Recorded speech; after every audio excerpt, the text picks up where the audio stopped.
encore fallu que je raconte ton enterrement. Le corbillard des pauvres, moi tout seul derrière, en galoche, sous la pluie. Je suis obligé de leur en mettre de plus en plus de la pluie.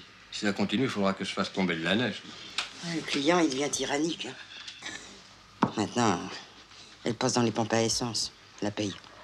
Puis attention, hein. Avec 2 caisses, t'as droit au carillon. Mais avec tous ceux que j'ai, je pourrais faire une vitrine. Je suis pas horloger, moi. Bientôt, il faudra que je loue une remise. Mon drame, voyez-vous, mon cher, c'est que je ne sais pas rompre. Ah, je suis englué à ce petit pot de colle qui n'a pourtant rien d'extraordinaire. La tête dure et la fesse molle, le contraire de ce que j'aime. Elle a de grands yeux pervenches. Oh. Une silhouette nervalienne.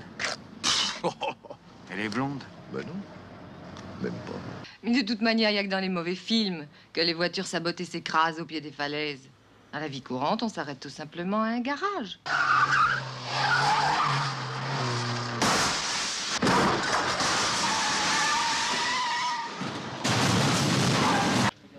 Dis donc, le patron est à l'hôpital. Plusieurs fractures, peut-être la colonne vertébrale. On attend le résultat des radios. La colonne vertébrale, tout. Il est en miettes. Il est dans le coma, on dit qu'il est perdu. Qu'est-ce qu'on fait? Bon, il n'y a qu'à charger André de passer parmi le personnel. Il est honnête. Il fait ça très bien. Tu donnes combien pour la couronne? Quelle couronne? Bah, le patron s'est tué en voiture. Comptez-vous rompre prochainement ou devenir l'homme le plus réceptif du cimetière? J'admets qu'une certaine personne ait pu vous sembler turbulente, mais son intention n'était certainement pas de m'envoyer à l'hôpital. Non, elle était de m'envoyer dans un platane. Allons, voyons, je ne sais pas de qui vous pouvez tenir cet infâme ragot. D'un gentilhomme. Moi, gentilhomme.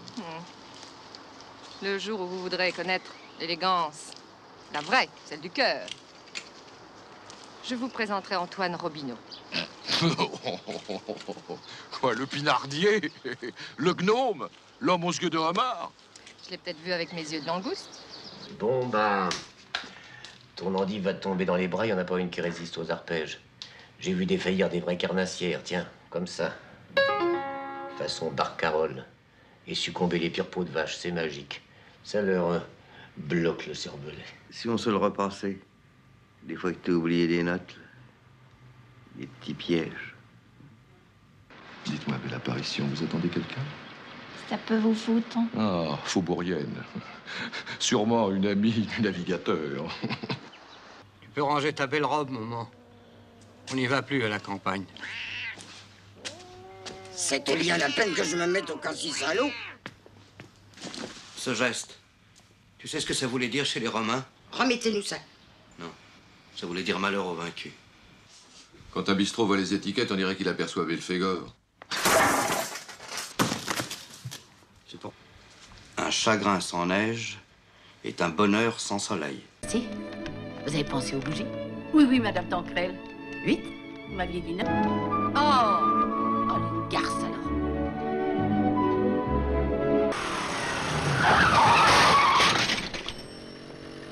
Oh, pièce en sol majeur et allegro de Giorgio della Strada. Vous êtes musicien? Vous en oubliez un, là. Ah, pardon. Oh, ben vous avez de la petite fleur pectorale des Vosges. Ça fait 2 mois que j'en cherche partout, ça. Ah, bah, ça m'étonne pas, on en a manqué. Ah, vous êtes emmerdant, hein. Vous nous avez fait le même coup il y a 4 ans avec la badiane étoilée. C'est épatant, la badiane étoilée. C'est très, très bon. Je sais plus pourquoi, d'ailleurs. Oui, mais écoutez, les tisanes, c'est bon pour tout. Pensez à un crime politique? Le député du Cantal, assassiné par le député du Calvados, non loin des toilettes de la Salvagram. Ils ne sont pas soufflés l'épopée. Que monsieur de Granville, député du Calvados, a été assassiné hier soir et qu'on a confié l'enquête à ta fille. Par conséquent, ta fille n'a pas passé sa nuit à se faire trousser par un hypermétrope. Monsieur Le Mercier est professeur de grec. Professeur, en somme, vous êtes fonctionnaire, comme ma fille. Il faudra vous présenter un grand ami à moi, monsieur Marcel Guérin, un autre ami à moi, monsieur Le Mercier, qui est aussi chanteur. Enfin... Oui, puis voilà un 3e ami à vous. Merde, enfin, je veux dire, zut, monsieur Le Mercier, vous avez bien votre petit cours? Oui. Allez, nous, on file. Vous connaissez l'histoire du poulet chasseur, non? Oui, oui, je la connais, très drôle. Ah, moi, je la connais pas. Mais si, Guérin, vous la connaissez. Ah bon? Où est le patron? C'est moi. Le commissaire. Ah, il sèche. On le tient, ça y est, on le tient. Hein? On a repéré Mignonnac. Non, mais Dieu!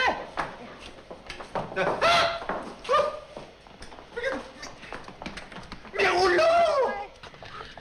Stop! À quoi? La belette. Quelle belette? dites donc, il y a une chose bizarre quand même, c'est qu'à chaque fois qu'on a rendez-vous, Vas-y, vite. il y a votre sac qui sonne, vous partez téléphoner, et puis on assassine un parlementaire.